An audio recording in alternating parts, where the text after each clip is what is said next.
Muy bienvenidos a nuestro siguiente estudio de la serie Haz de mí un discípulo. Nuestro tema de hoy es segunda experiencia, ser sanado. Bienvenidos. Haz de mí un discípulo, quiero hacer tu voluntad, mi Jesús.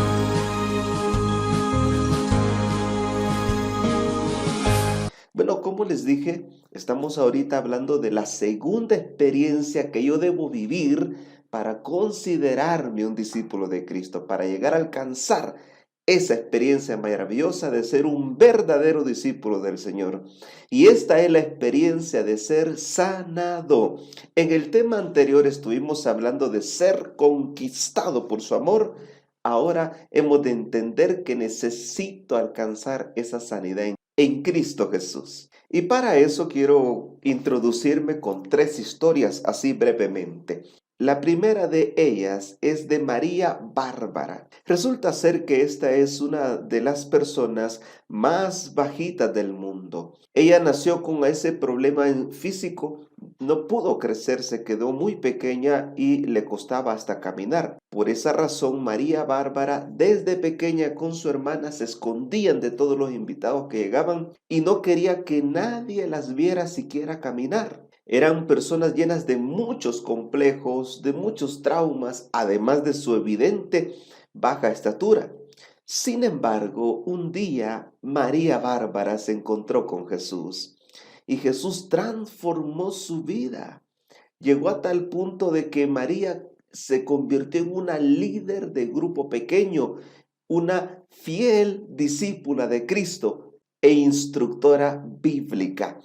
Ella fue sanada por la gracia del Señor.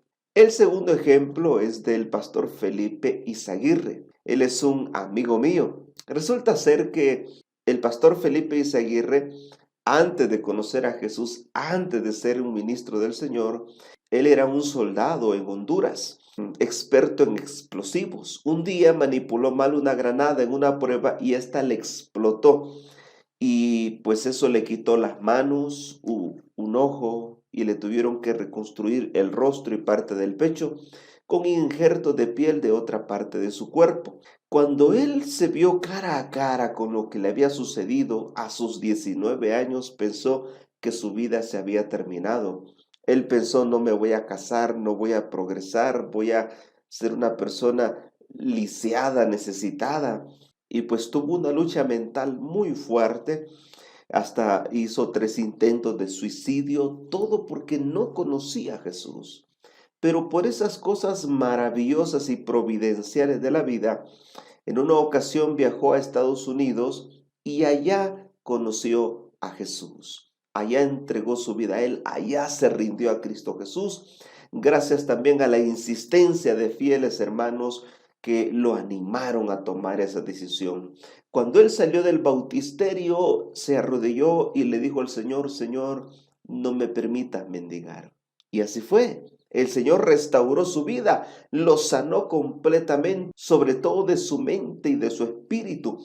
Él entonces se casó y recibió el llamado al ministerio pastoral porque se convirtió en un predicador, en un evangelista, en un colportor, y a través de esos ministerios confirmó su llamado al pastorado. Estando ya dentro del ministerio pastoral, Dios lo usó poderosamente para llevarle sanidad a algunas personas que no pudiesen haber sido alcanzadas de otra manera. Entonces él llegó a un distrito y una hermana cuando lo vio le dijo, Pastor, Dios lo ha enviado a este lugar. Algunas personas cuando miraban, nos mandaron un pastor sin manos, pensaban que había más bien que ayudarlo a él, ¿verdad? Pero esta hermana vio en él a un siervo del Señor, a un instrumento de Dios. Así que la hermana le dijo, Pastor, acompáñeme para ayudar a una familia. Resulta ser que esta hermana estuvo trabajando por unos 6 meses a una familia católica que tenían a un niño que en ese entonces tenía 7 años. Este niño a los 2 años agarró un cable de alta tensión que le carbonizó las manos y tuvieron que amputárselas. Cuando este niño empezó a estudiar, Las burlas que recibió de sus compañeros fueron tan fuertes y traumáticas que él se encerró en su cuarto. Él tenía más de un año de estar encerrado en su cuarto sin salir. La mamá estaba desesperadísima, no hallaba qué hacer. Ese hogar no necesitaba doctrina. Ese hogar no necesitaba una iglesia. Ese hogar necesitaba encontrar sanidad a su real problema que estaban viviendo. Así que esta hermana llegó con el pastor, tocaron la puerta. Cuando la madre de este niño abrió la puerta y vio a su amiga, le dijo, mire, le presento al pastor de mi iglesia. Ella miró al pastor y lo vio sin manos y se echó a llorar. Así que el pastor la animó y le dijo, yo no vine a hacerla llorar, yo vine a darle esperanza y ayudarla con su hijo. ¿Dónde está su hijo? Dígale que venga, quiero hablar con él. Así que ella se fue al cuarto del niño y el niño no salió, no quiso salir. Regresó la mamá y le dijo, mi hijo no quiere salir. Así que le dijo, yo voy a ir con él. Así que cuando él entró al cuarto, dice que el niño se quedó asombradísimo. Un pastor sin manos, como yo estoy sin manos. Así que el pastor Felipe le dijo, ¿verdad que pensaste que era la única persona así? Y el niño le decía que sí. ¿Verdad que pensabas que no servías para nada? Y el niño le dijo que sí. Pues yo vine a decirte lo contrario. Y ese niño empezó a llorar y a derramar su alma delante del Señor. Así que la mamá del niño de repente entró con 2 vasos de agua para darle al pastor y a su hijo. Puso la bandeja en una mesita, agarró un vaso y le iba a dar al pastor. Y el pastor le dijo, no, no, no, yo sé tomar agua. Así que puso ese vaso, agarró el otro para darle a su hijo y le dijo al pastor, deje ese vaso ahí, le voy a enseñar a su hijo a tomar agua. Así que el pastor le enseñó a tomar agua, a vestirse, a todo. O sea, había que reempezar con ese niño, ¿verdad? Él estaba haciendo ese ministerio de sanidad. Un día le dijo, hoy vamos a salir a la calle porque el niño no salía, estaba traumado. Y así que lo sacó, parecían padre e hijo, porque los dos sin manos, ¿verdad? Caminando por la calle, el niño hiperventilaba cuando la gente se acercaba y él le decía, no, tranquilo, no pasa nada. Un día le dijo, hoy vamos a ir a dar una vuelta en el carro. ¿Y quién va a manejar? Dijo el niño. Yo manejo. Y el niño dijo, ¿usted maneja? Sí, yo manejo. Porque el pastor Felipe maneja carro, maneja bicicleta, sin ningún problema. Así que él manejó, le dio una vuelta en el carro al niño y el niño lo miraba y empezó a llorar y le dijo, yo quiero aprender a manejar. Así que le enseñó a manejar, le enseñó a andar en bicicleta, hizo ese ministerio de sanidad. Y cuando ese niño fue sanado, estuvo listo para ser doctrinado. A veces no podemos entrar primero con doctrina. Por eso yo quiero decirte que la mayor bendición de ser un discípulo de Cristo es poder llevarle sanidad a aquellos que lo necesitan, ¿verdad? En estos 3 casos, como en otros, lo primero que buscaron estas personas era sanidad en sus vidas. A ellos no les interesaba la doctrina, no les interesaba saber que Dios es Padre, Hijo, Espíritu Santo, o que la segunda venida de Jesús, o los 144,000, o la marca de la bestia, o la ley. Ellos no querían doctrina, ellos querían sanidad. Al encontrar esa sanidad, ya se les podría doctrinar, ¿verdad? Ahora, si se les hubiera doctrinado primero, no se hubiera logrado ayudarlas. Vean lo que dice Primera de Pedro 2:9. Mas vosotros sois linaje escogido, real sacerdocio, nación santa, pueblo adquirido por Dios para que anunciéis las virtudes de aquel que os llamó de las tinieblas a su luz admirable. Algunos han pensado que esas virtudes a anunciar son las doctrinas o las profecías, pero no es así. Esas virtudes que debemos anunciar son las maravillas que Dios ha hecho en cada una de nuestras vidas. Esta palabra, virtud, puede ser traducida como excelencia moral, ¿verdad? Como ser rescatado, ser restaurado, ¿verdad? Por el Señor. Y estas virtudes se alcanzan no en la vida externa de la persona, sino en la vida interna. Ya lo dice Filipenses 4:8, que si algo tiene virtud alguna, en esto pensad, ¿verdad? Internamente. Esas virtudes se dan dentro del ser humano. Dios obra de adentro para afuera, sanando, restaurando, liberando a la persona. Ahora, en 2 de Pedro capítulo 1, versos 5 al 6 dice lo siguiente: por esto mismo, poned toda diligencia en añadir a vuestra fe virtud, a la virtud conocimiento, al conocimiento dominio propio, al dominio propio paciencia, a la paciencia piedad, a la piedad afecto fraternal y al afecto fraternal amor. Aquí vemos una escalera que nos habla del crecimiento cristiano, del crecimiento espiritual, del crecimiento en el Señor. Pero los primeros 3 escalones nos llaman la atención. El primero es la fe. Hay que tener fe en el poder de Dios. Hay que tener fe en la mano poderosa del Señor. Seguidamente dice, añadida a la fe, virtud. O sea, esas virtudes, esos milagros que Dios ha hecho en mi vida, esos cambios, esas sanidades que Dios ha hecho en mi ser. Pero entonces el texto se completa diciendo, y añadida a esa virtud, conocimiento. O sea, muchas veces el conocimiento lo vamos a añadir después que ha venido la virtud. O sea, hay gente que necesita ver un milagro para creer, necesita que se le ayude en su fe a través de esos milagros y entonces su corazón se abre al conocimiento de la palabra del Señor. Ahora, ¿qué hacía primero Jesús? ¿Doctrinaba primero o sanaba? Imagínense al paralítico ahí 38 años, postrado, esperando que alguien lo empujara al agua para que sanara, porque se creía que venía un ángel y movía el agua. ¿Ustedes creen que ese paralítico necesitaba doctrina? No, él lo que quería era sanidad. Ahora bien, lo primero que Jesús hizo fue sanar a las personas física, mental y espiritualmente, ¿verdad? Jesús sanó a los ciegos, a los cojos, a los endemoniados o paralíticos. Eso fue lo primero que hizo Jesús, darles sanidad. No les habló de doctrina ni de profecías mesiánicas. Les mostró el amor de Dios y los sanó. Ahora te pregunto, ¿cómo vienen las personas del mundo? Vean, nos estamos predicando el evangelio, estamos ganando personas, estamos animándolas a entregar su vida a Jesús. ¿Cómo vienen del mundo a la iglesia? Pues vienen heridos, vienen con traumas, vienen hasta con demonios, vicios, problemas. Y entonces necesitan esas personas encontrar verdadera sanidad en Jesús para poder salir entonces a testificar. Debemos entender que enfrentamos terribles consecuencias por ser pecadores.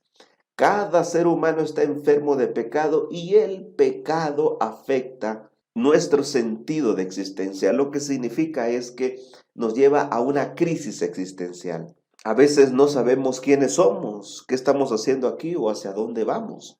Por eso, el ser humano está lleno de odio, ansia de poder, deseos incontrolados de placer, egoísmo, materialismo, sentimientos rebeldes y contumaces de transgredir cada mandamiento del Señor, porque el pecado nos incita a pecar.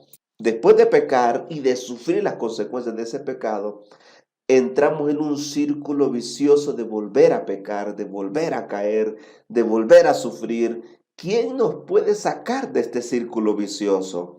Debido al pecado es que estamos esclavizados en ese círculo vicioso, encadenados a una naturaleza pecaminosa que enferma, que nos induce a pecar y nos lleva irremediablemente a la muerte eterna.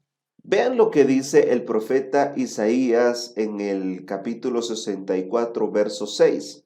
Si bien todos nosotros somos como suciedad, y todas nuestras justicias como trapo de inmundicia, y caímos todos nosotros como la hoja, y nuestras maldades nos llevaron como viento. Vean qué tremendo cuadro nos presenta Isaías de nuestra realidad humana sin Cristo. La palabra hebrea, traducida como suciedad, se usa para describir el estado avanzado de la lepra, también el estado avanzado de la descomposición de un cadáver. en otros textos del Antiguo Testamento, y es usada para describir la lenta pero progresiva degeneración de la humanidad y de sus actos a través del pecado. La otra palabra traducida como inmundicia es ed y literalmente significa menstruación, o sea, tus actos de los cuales te enorgulleces y crees que te hacen digno de entrar al cielo son como trapos de menstruación. Pues el flujo menstrual era considerado algo inmundo de acuerdo a las leyes levíticas. Ahora, ¿por qué le resultan tan despreciables nuestros actos a Dios? Es debido al lugar de donde nacen esas acciones, el corazón o la mente humana. Jeremías 17:9 dice, engañoso es el corazón más que todas las cosas y perverso. ¿Quién lo conocerá? El corazón humano es irremediablemente malo. Es una fuente imparable de malos pensamientos. Es irreparablemente engañoso. Así es nuestro corazón. Según el texto hebreo original, la palabra traducida como perverso es akob y significa incurable, irreparable, echado a perder. Así está nuestra vida sin Cristo, echada a perder, incurable, irreparable. O sea, no importa cuántas sesiones terapéuticas vayas, no importa cuántos psiquiatras o psicólogos busques, no importa cuánto medicamento consumas o cuánto gastes buscando al mejor de los doctores, ninguno de ellos podrá darte una real sanidad en tu alma y corazón. Eso solamente se logra a través de Cristo Jesús. ¿Por qué pide Dios nuestro corazón estando tan arruinado? Bueno, porque solo Dios tiene el poder para cambiar algo incambiable. Solo Dios puede reparar algo irreparable. Solo Dios puede sanar algo incurable como lo es nuestro corazón y nuestra naturaleza. Dios es el único que se atreve a decir, dame, hijo mío, tu corazón, no importa cómo esté, así como está lleno de odio, lleno de rencor, lleno de envidia, lleno de pecado, lleno de demonios, dame tu corazón, yo lo voy a sanar, yo lo voy a transformar, dice el Señor. ¿Para qué? ¿Para qué nos pide el corazón? Para sanarlo, para transformarlo, como dice Ezequiel 36:26, os daré un corazón nuevo y pondré un espíritu nuevo dentro de vosotros. Quitaré vuestro corazón de piedra y os daré un corazón de carne. ¿Por qué? Porque es el único que puede sanarlo. Así lo dice también Éxodo 15:26. Porque yo soy Jehová tu sanador, gloria a Dios. Solamente en Cristo podemos encontrar real sanidad para nuestra vida. ¿Qué hay que hacer para encontrar sanidad en Jesús? La principal razón de los males de la humanidad es la impiedad. Proverbios 24:14 dice, los impíos se hunden en su maldad.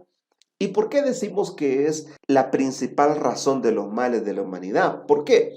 Porque un impío sabe lo que está haciendo. O sea, un impío sabe que está mal y lo sigue practicando. El impío sabe que lo que está haciendo está destruyendo su vida y se goza en hacerlo. El impío sabe que lo que está haciendo es pecado y lo sigue haciendo. El impío sabe que la compañía de personas perversas puede desviar su corazón y se goza con la compañía de ellas. Ese es un impío y es una de las principales razones de nuestros males. ¿Por qué? Porque el impío busca el mal. Dios lo sana y eso lo hemos visto varias veces, ¿no? Hay personas que vienen a Jesús y el problema no es que vengan a Jesús, el problema es que no permanecen en Él, no se aferran en Él, no se sobreponen a las recaídas, entonces se vuelven impíos. ¿Por qué? Porque el impío es aquel que sabiendo hacer lo bueno, no hace lo bueno, sino que hace lo malo. El impío es aquel que sabe que eso es malo, que desagrada al Señor, que destruye su vida y de todos modos lo sigue haciendo, lo sigue practicando, se sigue deleitando en el pecado. El problema es que el pecado tiene terribles consecuencias, ¿verdad? Y aquí viene el otro gran problema de la humanidad, que son las recaídas, ¿verdad? Cae y se levanta, cae y se levanta. El problema es que a veces la caída es tan fuerte que no quedan ganas de levantarse, no quedan fuerzas para levantarse, o creemos que no somos dignos para levantarnos nuevamente, ¿verdad? O el diablo nos hace creer que ya no hay esperanza para nuestra vida. Entonces, déjame decirte que el secreto para una vida cristiana victoriosa es aceptar la condición humana, confesar los pecados y abandonarlos. Si no se abandona esa práctica, el postrer estado viene a ser peor que el primero, dice Lucas 11:26, ¿verdad? O sea, es importante entonces abandonar nuestra vieja vida, nuestros viejos hábitos, nuestros viejos pecados, para que el estado que alcancemos no sea peor que antes. O sea, hay gente que ha venido a la iglesia y ha sido peor su estado que cuando estaba en el mundo. ¿Por qué? Porque vino a la iglesia, pero no vino a Jesús. Se encontró con Jesús, pero no permaneció en Jesús. Permanecer en Cristo nos ayuda a sobreponernos a las recaídas o a no experimentar más recaídas. Ahora, déjame decirte que para poder permanecer en Cristo, para poder evitar las recaídas o sobreponerse a ellas, hay dos libros que te pueden ayudar grandemente. El primero es el bestseller escrito por Elena de White, El Camino a Cristo. Esto es para encontrar sanidad, para encontrar a Cristo si es que lo he perdido de vista. Y el segundo es el libro Ministerio de Curación, que es para llevar sanidad a otros. Hablando del camino a Cristo, el camino a Cristo nos ayuda a encontrar ese proceso de sanidad interior. Cada capítulo, yo te animo a leerlo, a conseguirlo y a leerlo, y cada capítulo tú debes experimentarlo, debes vivirlo para que el camino a Cristo haga su efecto sanador en tu vida.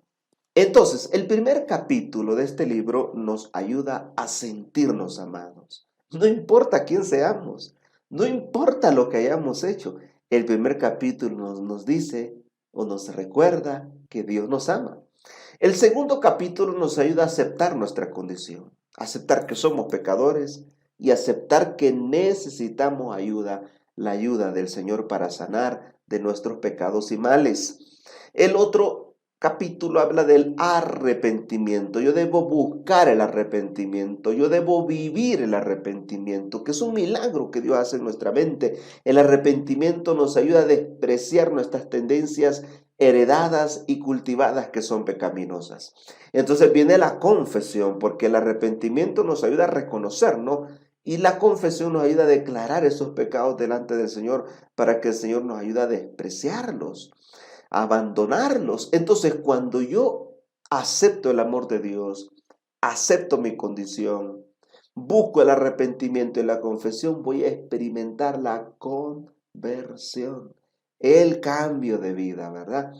Entonces, después de la conversión, el siguiente capítulo nos habla de confiar en Dios. ¿Qué significa eso? Que yo no debo desesperarme. Si veo cambios pequeños, no debo desesperarme. Debo seguir avanzando, debo seguir aferrado a la mano del Señor para no tener recaídas, para no desmayar o no desesperarme si no veo cambios progresivos. El siguiente capítulo nos habla de la vida nueva, esa vida nueva que experimentamos en Jesús, nuevos pensamientos, nuevos gustos, nuevos hábitos, ese deleitarse en las cosas espirituales es la vida nueva en Jesús. Entonces el siguiente capítulo nos habla de crecer como cristiano. ¿Qué tengo que hacer para crecer en la fe? ¿Qué tengo que hacer para crecer como hijo de Dios? El otro nos habla de la testificación, compartir lo vivido. Si el Señor ha sanado mi vida, compartir eso. Si el Señor ha cambiado mi vida, compartirlo a través de la testificación. Entonces, el capítulo 10 y 11 nos habla de dos hábitos indispensables en la vida del cristiano: leer la Biblia y orar. Eso nos mantiene en Jesús y mientras estemos en Cristo permaneceremos sanos. Entonces, si yo desarrollo todo esto en mi vida, alcanzaré la plenitud, la verdadera felicidad en Jesús. Esa felicidad, esa paz maravillosa que sobrepasa todo entendimiento, ese gozo que nada ni nadie puede dar. Un gozo que no depende del alcohol, de las drogas o del sexo. Un gozo que no depende de tener mucho dinero, sino un gozo que permanece ahí en el ser humano, que lo hace feliz, que lo llena. Porque las cosas materiales pueden darte momentos de felicidad, pero no te llenan. En cambio, el cristiano que camina con Jesús se siente lleno, aunque pueda estar materialmente vacío, pero se siente en el Señor lleno, seguro, confiado, aunque enfrente la muerte, porque las personas que tienen dinero enfrentan la muerte, tienen carros, tienen casas, tienen dinero, nada de eso les ayuda en la muerte. Más bien, en algunos casos, les hace más pesada la carga a la hora de morir. Ahora bien, para ir aterrizando en este punto, veamos este título que tenemos ahí, salvados pero atados. Resulta ser, hermanos, que en San Juan capítulo 11, versos 43 y 44 se registra el momento en que Jesús llamó a Lázaro. Le dijo, Lázaro, ven fuera. Y Lázaro venía del sepulcro. Lázaro venía resucitado, pero atado. Lázaro estaba siendo salvado, pero venía atado. Y en el verso 44 Jesús le da una orden a sus discípulos, desatadle, liberadle. Y eso es lo que hace el Señor, hermanos. El Señor Jesús nos da salvación primero y sanidad después. Esto en la mayoría de los casos. Hay casos donde Jesús dio sanidad primero y salvación después. Pero en la mayoría de los casos Jesús vemos que da salvación y sanidad. ¿Por qué? Porque venimos del mundo a la iglesia. Lo más importante es que seamos salvos. Aunque nuestro cuerpo muera, aunque nuestro cuerpo se desintegre, porque lo más importante es la salvación del alma. Hemos visto personas al borde de la muerte recibir al Señor, recibieron salvación, aunque no sanidad, porque la sanidad la van a recibir después en aquel día, en aquella mañana gloriosa de la resurrección. Entonces, aquí vemos 3 puntos. El primero de ellos es la justificación. En la justificación nosotros somos libres de condenación. Aquí alcanzamos la salvación. Aquí soy salvado, soy resucitado a lo espiritual. Seguidamente viene la experiencia de la santificación.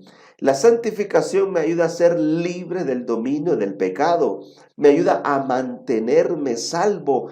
A través de la santificación soy sanado, sanado de mis tendencias heredadas y cultivadas, sanado de esta naturaleza pecaminosa a la que estoy atado, porque así como Lázaro, nosotros un día nos encontramos con Jesús, escuchamos su llamado, escuchamos al Señor llamándonos, ven fuera, y salimos a encontrarnos con el Señor, salimos a entregarnos a Él a través de las aguas del bautismo, pero al salir de las aguas del bautismo, algunos todavía teníamos ataduras a hábitos pecaminosos, ataduras a defectos de carácter, ataduras a una naturaleza pecaminosa. ¿Por qué? Porque el bautismo me hace salvo, no me hace santo. La santificación viene después. En esta necesito ayuda, necesito orientación, necesito ir a la iglesia, necesito consagrarme, necesito permanecer en el Señor y perseverar, porque un día experimentaremos la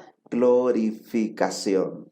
Aquí somos libres de este cuerpo y de este mundo de pecado. Aquí experimentaremos la plenitud de la salvación y de la sanidad. En esa experiencia seré verdaderamente transformado de cuerpo, alma y espíritu. Una transformación completa, una liberación completa, una sanidad completa que el Señor hará en mi vida. Me desatará completamente de esta naturaleza pecaminosa con la cual he sido atado desde el día en que nací en este mundo. En conclusión, queridos hermanos y amigos, ser sanado se expresa en muchos pasajes, historias y en la vida de Jesús. Él ama al ser humano y desea que esté sano física, mental, emocional y espiritualmente. Elena de White dice en El Camino a Cristo, página número 11, había aldeas enteras donde no se oía un gemido de dolor en casa alguna porque Él había pasado por ellas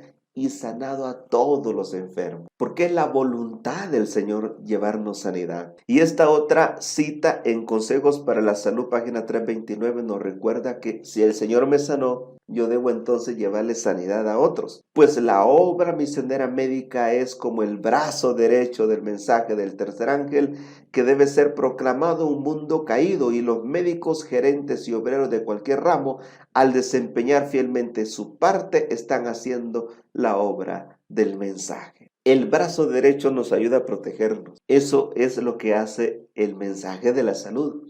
Nos ayuda a proteger nuestro cuerpo, mente y facultades espirituales. El llamado en esta oportunidad es a practicar el ministerio de curación, el ministerio de llevarle a otros sanidad en Jesús. Para eso, hable del poder y del amor de Cristo. Cuéntale a la persona que la iglesia está orando por ella y, si es posible, llévala a un culto.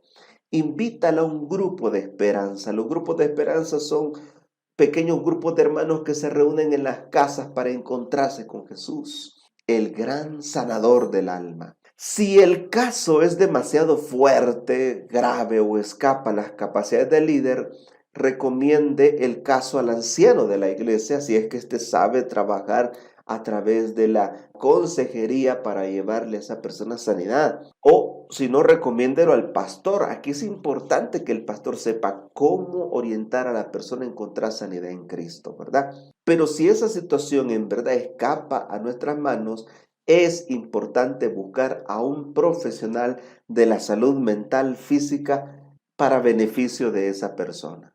Regálale un libro, Camino a Cristo, y si es posible, estúdienlo juntos. Entonces, al ser primeramente ayudada a la persona, seguidamente anímala a que entregue su vida a Cristo y fijen una fecha para que entregue su vida al Señor. Ahora, acompáñame en esta oración. Querido Jesús, queremos darte gracias, Señor, porque nos has permitido conocerte. Y ahora no solo queremos conocerte, sino que queremos experimentarte en nuestras vidas. Tener un encuentro transformador, un encuentro sanador. Querido Jesús, tenemos defectos de carácter, tendencias heredadas y cultivadas, pecados que nos humillan, una naturaleza pecaminosa que nos ata a este mundo. Querido Jesús, danos sanidad para poderla también llevar a otros. En tu santo nombre oramos. Amén. Que Dios te bendiga y nos vemos en el siguiente estudio.